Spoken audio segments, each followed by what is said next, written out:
Hi, here today I have Helen Hamilton, and Helen is the author of this book, Square Peg, Square Hole, Keys to Finding Your Niche in Life, which is perfect because that's what I'm teaching here on Video Creation Now, finding your own niche and your way to find your message in the world and present it on video. Now, Helen, you're a storyteller, and I'm going to step out of the screen and allow Helen to tell a story about what is important for us as messengers and bringing our message to the world to raise the consciousness on the planet. So I'm going to give you back your book. Alrighty, Helen. thank you. And you have so many stories in your lifetime, over a lifetime here in your book, and you're going to share one of them with us right now. Yes, absolutely. Okay.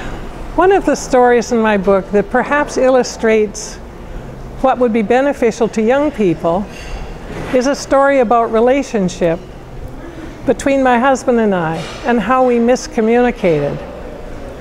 We'd been married many years, and one day my husband broke out testily and said, "I hate mashed potatoes." And I was taken aback, and I said, "My God, I've been serving you mashed potatoes for 20 years. Why have you never said anything?" And that was just the beginning of understanding that we were not really communicating deeply on a totally open and vulnerable level. And one thing led to another, and over the years came a situation where we had just moved into a beautiful new penthouse. And I worked as a realtor in those days, and every cent I had went into putting in all of the lovely, finest finishings, stained glass, and other things into this penthouse. Meanwhile, my husband worked developing his new chartered accountancy practice. We had each grown up in different backgrounds. I grew up in a background where my mother and father were divorced when I was about 12, and my mother kept up appearances in the large home while we ate very sparsely. We ate canned Spam, fried kidney, omelets. We never went out for dinner, not ever. I mean, that was simply only for very special occasions. On the opposite extreme, my husband came from a background quite different from mine. His family lived in the basement suite of an old sixplex. And when their family got too large for the bedroom space that they had on their side, a hole was punched through the concrete center wall, and a stile, which is a set of stairs, was placed 2-3 stairs so that you could go in and out of the hole and get down on the other side into the bedrooms, which were now available for the extra boys in the family. His family, however, ate very, very well.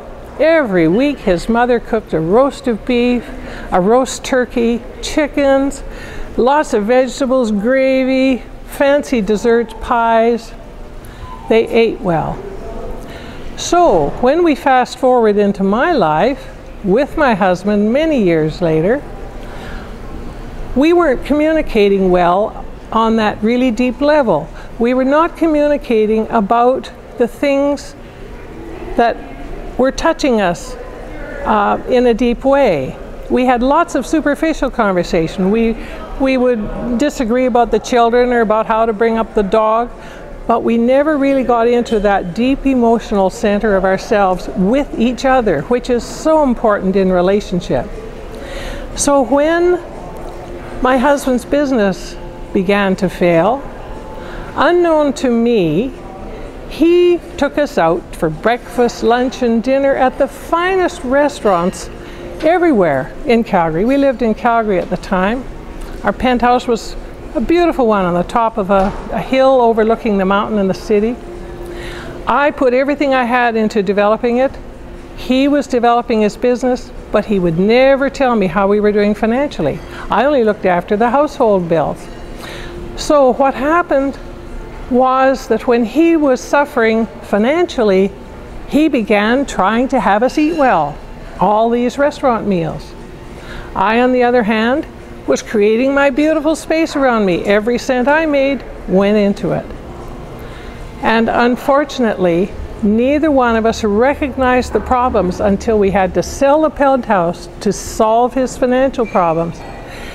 And later I could look back at the situation and realize that my state of okayness was big space around me. His state of okayness was to eat well.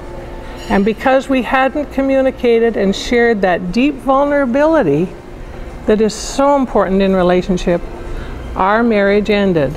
And that doesn't have to be the case for young people nowadays. They can learn from this.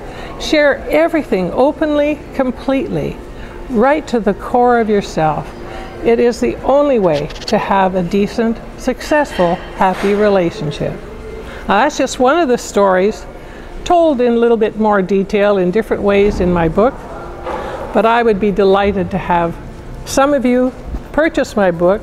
You can go online to my website, nanawisewoman.com, and there's lots of opportunities to buy through Amazon, Barnes & Noble, Chapters, etc., or from me personally, where I will autograph it for you with a special message if you desire.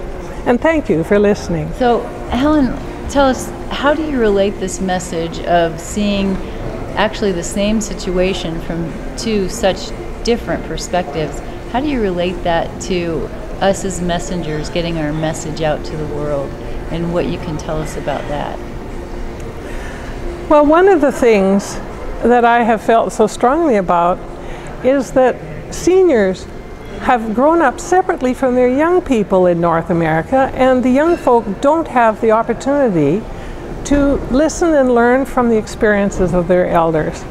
And as a result, we need to be telling these stories to the young people.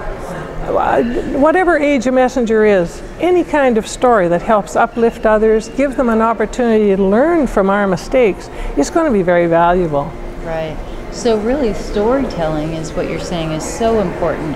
And storytelling, I talk about too, is so important to our message, because we relate as human beings through our stories, through our eyes, and that is just so important when we're looking at how we present ourselves and how we present our message, really. And I just love the fact that you're showing two completely different perspectives too in how we take information in. So as messengers too, I think it's really important that we spell out what we're trying to say. Like, don't just say something and expect people to understand it, but really come back and say, hey, this is a point I want to make, and make the point really clearly and tell the story behind it as well. Right. So right. Thank you so much for your time. Well, I really thank you. Appreciate it. Thank you. She's a lovely, delightful lady. Read her book if you want some stories, and maybe even using some stories from your own life, you can be inspired by Helen's stories as well. Thank you, Helen. Thank you.